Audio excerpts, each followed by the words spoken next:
नमस्कार, मैं डॉक्टर अतुल शाही। आज हम लोग प्रकृतिवादी दर्शन का अध्ययन करेंगे। प्रकृतिवाद एक ऐसा दर्शन है जिसके अनुसार संसार का आधार पदार्थ है, इसलिए इसे भौतिकवादी दर्शन भी कहा जाता है। यह दर्शन भौतिक संसार को ही वास्तविक संसार मानता है और इससे इतर यह किसी भी संसार को नहीं मानता। इसके अनुसार एक स्तर पर जीवन जागरूकता है तथा दूसरे स्तर पर यह प्रकृति की छाप है। प्रकृति ही सब कुछ है तथा इसके परे कुछ भी नहीं। भारत का सबसे पुराना दर्शन चारवाक दर्शन को भी भौतिकवादी दर्शन कहा गया है। जगत का संगठन भौतिक तत्वों का संयोग है। सभी तत्व अपनी प्रकृति के कारण, अपने नेचर के कारण एक दूसरे के साथ जुड़े हुए हैं। इसलिए प्राकृतिक कार्यों के लिए इसके जन्मदाता की कल्पना करने की कोई आवश्यकता प्रतीत नहीं होती। इसमें स्वर्ग, नरक, पूर्वजन्म तथा घटनाएं इत्यादि सभी को कोरी कल्पना माना जाता है, अर्थात झूठा माना जाता है। इस भौतिक संसार की प्रकृति को केवल विज्ञान या इंद्रियों द्वारा ही खोला जा सकता है। सभी दार्शनिक समस्याओं का सामान्य तथा अंतिम उत्तर केवल प्रकृति के पास है।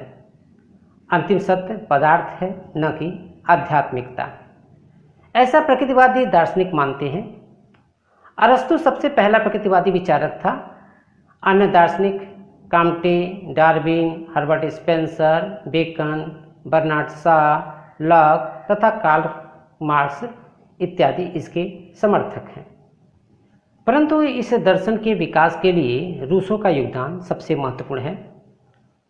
उनका विचार था कि समाज बनावटी है तथा इस बनावटीपन को तोड़ना चाहिए। समाज का विरोध करते हुए वे कहते हैं कि मनुष्य को हमारे कस्बों द्वारा नष्ट किया जाता है। इमाइल को इसीलिए उनके अभिभावकों से तथा समाज से दूर ले जाया जाए और एक आदर्श अध्यापक द्वारा प्रकृति में उसे शिक्षित किया जाए, क्योंकि परमात्मा ने सभी वस्तुओं को अच्छा बनाया है। मनुष्य उसके साथ खिलवाड़ करता है और वे वस्तुएं बुरी बन जाती हैं। आइए अब बात कर लेते हैं प्रकृतिवाद पर दार्शनिकों के विचारों पर। प्रकृतिवाद के संबंध में एडम्स का विचार है कि प्रकृतिवाद एक ऐसा पद है जिसे शिक्षा सिद्धांत में प्रशिक्षण की प्रणालियों पर विस्तृत रूप से लागू किया गया है, जो स्कूलों तथा पुस्तकों पर निर्भर नहीं है, अपितु विद्यार्थियों के वास्तविक जीवन को सीधे मार्ग पर डालने पर निर्भर करता है। हॉकिंस का विचार है कि प्रकृतिवाद तत्वमीमांसा है, जो प्रकृति को संपूर्ण वास्तविकता मानता है। वह प्रत्येक पराभौतिक या गैर सांसारिक या अलौकिक वस्तुओं को बाहर निकाल फेंकता है। थॉमस एंड लैंग के अनुसार प्रकृतिवाद आदर्शवाद के विपरीत मन को पदार्थ के अधीन मानता है और यह विश्वास करता है कि अंतिम वास्तविकता भौतिक है, न कि आध्यात्मिक। पैरी के शब्दों में प्रकृतिवाद विज्ञान का दार्शनिक सामान्यीकरण है, विज्ञान के सिद्धांत का दर्शन की समस्याओं के लिए प्रयोग है। जैसन का विचार है कि प्रकृतिवाद वह प्रणाली है जिसकी मुख्य विशेषता प्रत्येक आध्यात्मिक या जो आवश्यक रूप से हमारी प्रकृति तथा मनुष्य के दर्शन के अनुभव से श्रेष्ठ है को बाहर निकालना है। इस प्रकार प्रकृतिवाद ऐसी विचारधारा है जो प्रगतिशील शैक्षिक देन बाल केंद्रित शिक्षा के लिए जानी जाती है। आइए अब चर्चा कर लेते हैं प्रकृतिवाद के प्रकारों की। दार्शनिक सिद्धांतों के आधार पर प्रकृतिवाद के 3 प्रकार देखने को मिलते हैं। पहला भौतिक विज्ञान पर आधारित प्रकृतिवाद, दूसरा यांत्रिक प्रकृतिवाद और तीसरा जैविक प्रकृतिवाद। तो चलिए विस्तार से इसकी चर्चा कर लेते हैं। पहला प्रकार है भौतिक विज्ञान पर आधारित प्रकृतिवाद। भौतिक विज्ञान में केवल उन्हीं तथ्यों का अध्ययन किया जाता है जिन पर प्रयोग किया जा सकता हो तथा जिनका परीक्षण किया जा सकता है। यह किसी वस्तु के अस्तित्व को नहीं मानता जिनका प्रयोग तथा परीक्षण के आधार पर परीक्षण न किया जा सके।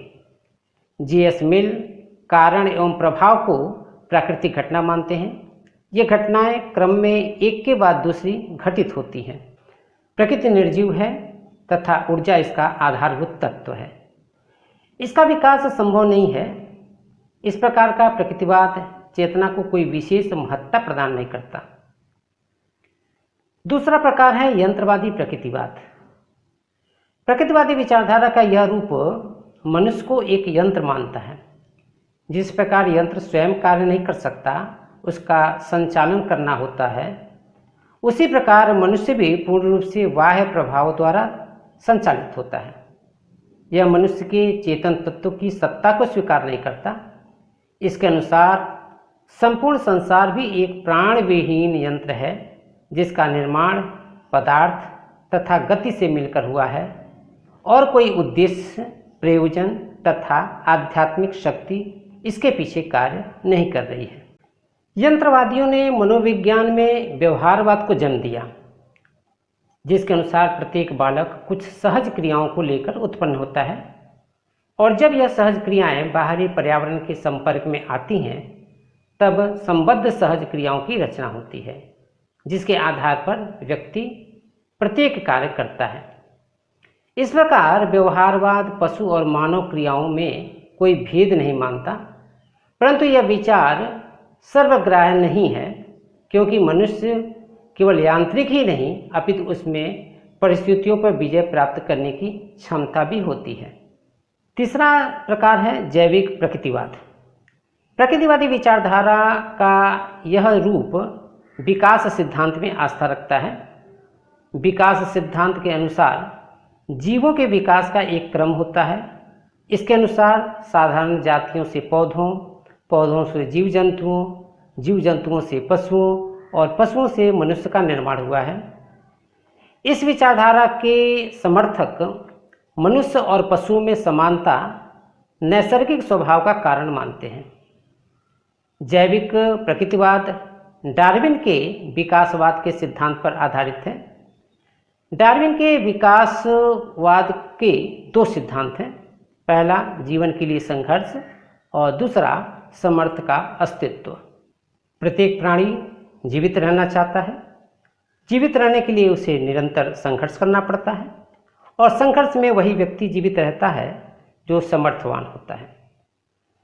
फ्रांसीसी वैज्ञानिक लेमार्क ने भी इस सिद्धांत की व्याख्या की और कहा कि संसार में वही व्यक्ति जीवित रह सकता है जो स्वयं को परिस्थितियों या वातावरण के अनुकूल बना लेता है। इस प्रकार इस विचारधारा के अनुसार बालक को इसी प्रकार की शिक्षा दी जानी चाहिए जिससे वह अपने आप को परिस्थितियों एवं वातावरण के अनुकूल बना सके। अब हम चर्चा कर लेते हैं दर्शन में प्रकृतिवाद की, जिसमें हम बात करेंगे तत्व मीमांसा, ज्ञान मीमांसा और मूल्य मीमांसा की। सबसे पहले बात करें तत्व मीमांसा की। प्रकृतिवादियों का यह विश्वास है कि अंतिम वास्तविकता पदार्थ है और यह प्रकृति में पूर्ण रूप से विद्यमान है। प्रकृति ही संपूर्ण वास्तविकता है। यहाँ प्रकृति से परे, प्रकृति से पीछे या प्रकृति के अतिरिक्त कुछ भी नहीं है। प्रकृति के नियम शाश्वत तथा अपरिवर्तनशील हैं। वे अलौकिक संसार में कोई विश्वास नहीं रखते।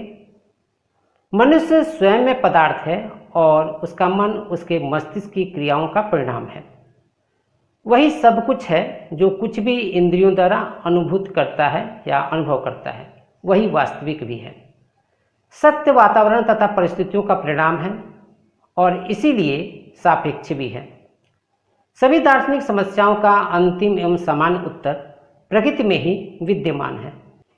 ज्ञान मीमांसा। प्रकृतिवादी प्रत्यक्ष ज्ञान का समर्थन करते हैं।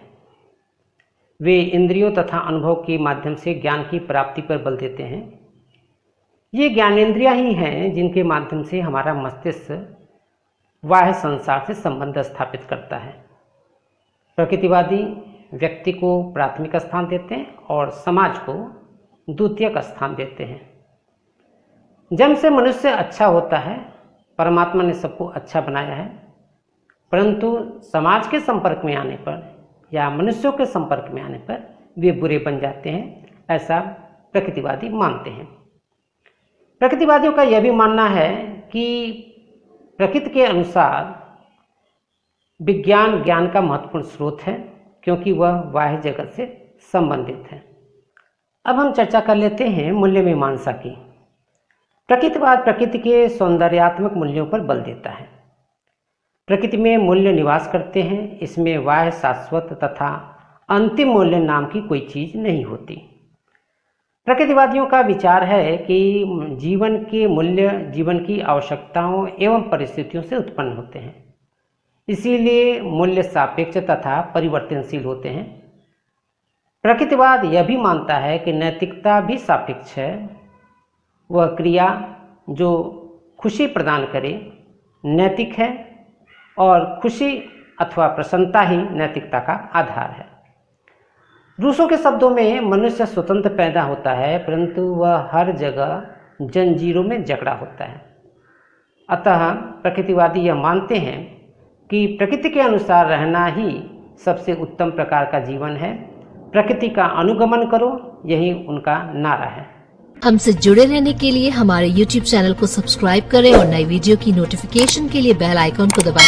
अगर आप ये वीडियो Facebook पर देख रहे हैं तो लाइक जरूर करें और ज्यादा से ज्यादा शेयर करें। धन्यवाद।